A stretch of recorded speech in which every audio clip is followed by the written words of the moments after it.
Bonsoir à tous, je suis ravie de vous retrouver en ce début de semaine. Nous allons passer une demi-heure ensemble. Voici le programme de ce soir. Nous parlerons épargne solidaire. Plusieurs citoyens se sont lancés dans l'aventure. Ils s'appellent les Cigaliers. Leur objectif, financer des projets solidaires sur tout le territoire. Et puis nous prendrons un peu de hauteur avec Bastien Alloran.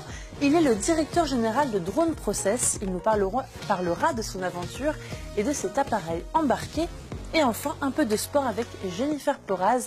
Elle est coach en fitness. Elle va nous donner quelques conseils pour se préparer à l'été.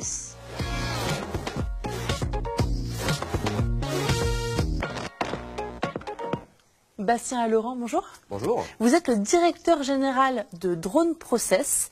Alors vous formez à l'utilisation du drone. C'est quelque chose qui séduit de plus en plus?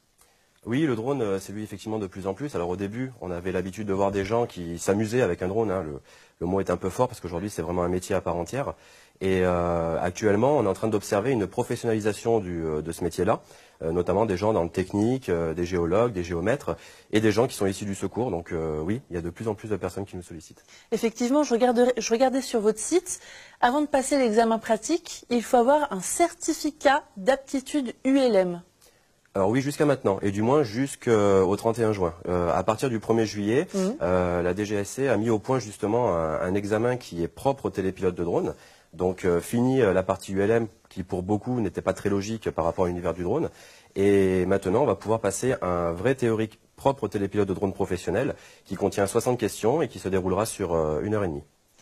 Qu'est-ce qu'on doit savoir? Parce que finalement, vous le disiez, ce n'est plus un objet de loisir. Il y a quand même des mesures de sécurité à prendre en compte avant de le faire voler. Sécurité avant tout. Pour toute personne comme nous qui venons du monde de l'aéronautique, c'est la sécurité avant tout. Donc d'abord, une connaissance accrue de la réglementation, une connaissance également au niveau météorologique, au niveau de pas mal de petites activités, on va dire. Et c'est un amas de tous ces éléments qui permettent de voler de façon sereine et sécuritaire. Un drone, c'est avant ça. C'est une préparation 80% en amont pour 20% sur le terrain. Mais alors, moi je suis novice en la matière. Hein. Pour faire voler un drone, il faut se renseigner sur quoi avant? Alors le meilleur site qui va pouvoir vous renseigner, donc c'est le site du ministère qui renseigne justement au niveau de la réglementation propre au drone. Donc deux réglementations aujourd'hui s'opèrent, celle qui est propre aux loisirs et celle qui est propre notamment aux professionnels. Donc au 1er juillet, nous avons effectivement ces deux réglementations qui vont évoluer. La loisir va imposer notamment une immatriculation en préfecture avec le passage d'un QCM, donc d'un examen en ligne. Et pour les professionnels, ce sera ce fameux examen théorique télépilote de drone accompagné d'une formation pratique obligatoire. Donc c'est le site du ministère et dans tous les cas, le site de l'État qui reste référent. Pour vous qui êtes professionnel et qui formez les futurs professionnels ou amateurs, tous ces changements de réglementation, c'est une surcharge en plus? Une surcharge, non. Pour être franc avec vous, ça fait déjà un peu plus d'un an qu'on se prépare à ce changement, faisant partie notamment de la Fédération professionnelle de drone civil, la FPDC. On a pu préparer en amont nos programmes de formation, que ce soit aussi bien sur les cursus pratiques et théoriques. Et ça fait en réalité un an que les gens qui viennent chez nous sont déjà préparés sur ces nouveaux modèles. Donc ça fait déjà un petit moment. Et les sessions que nous avons d'ailleurs, comme aujourd'hui, nous avons une session de formation suivie actuellement la nouvelle réglementation. D'accord. Un drone. On peut filmer avec, évidemment, ça sert à ça. Qu'est-ce qu'on peut faire avec un drone? Beaucoup de choses, visiblement. Beaucoup de choses.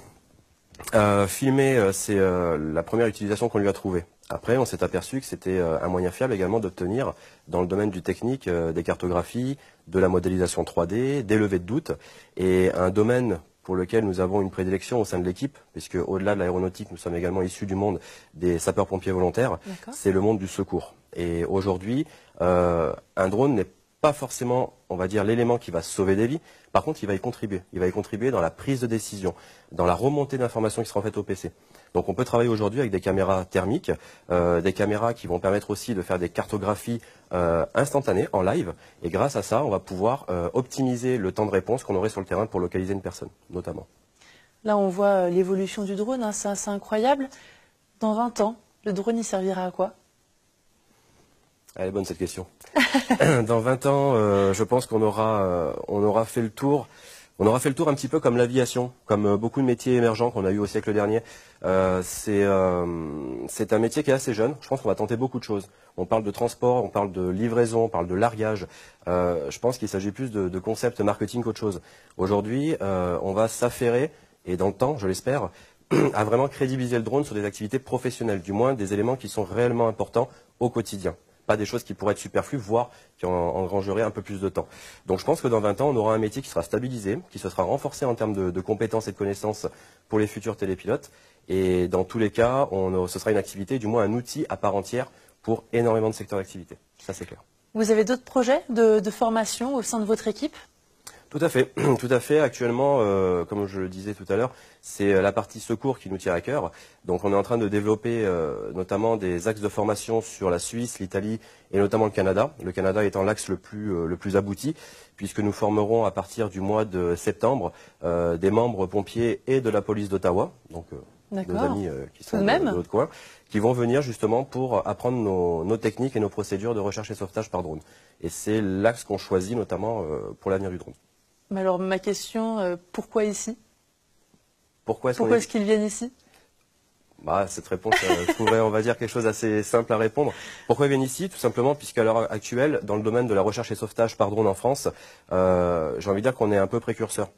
On a monté le premier centre opérationnel de secours par drone qui se nomme EDA, qui est couplé à notre école de formation. Et à l'heure actuelle, c'est le seul centre référencé au niveau français. Donc ça, c'est un gros plus. Pourquoi ils viennent ici ? Parce qu'on est les seuls à proposer ces procédures et surtout on les a testées sur le terrain. Très récemment, du côté de la Savoie, dans les gorges du Bréda, lorsque nous avons eu le sergent Sandras qui a disparu, nous étions présents avec nos drones pour faire les recherches. Ou l'année d'avant, qui était du côté de Saint-Martin, avec une ONG qui est partenaire, donc USARGIS, que vous avez déjà reçu ici, et avec qui on est parti faire justement des recherches pendant une dizaine de jours sur site. Très bien, merci beaucoup d'être venu répondre à mes questions. Merci. Je vous laisse rejoindre la régie. À bientôt. À bientôt, merci.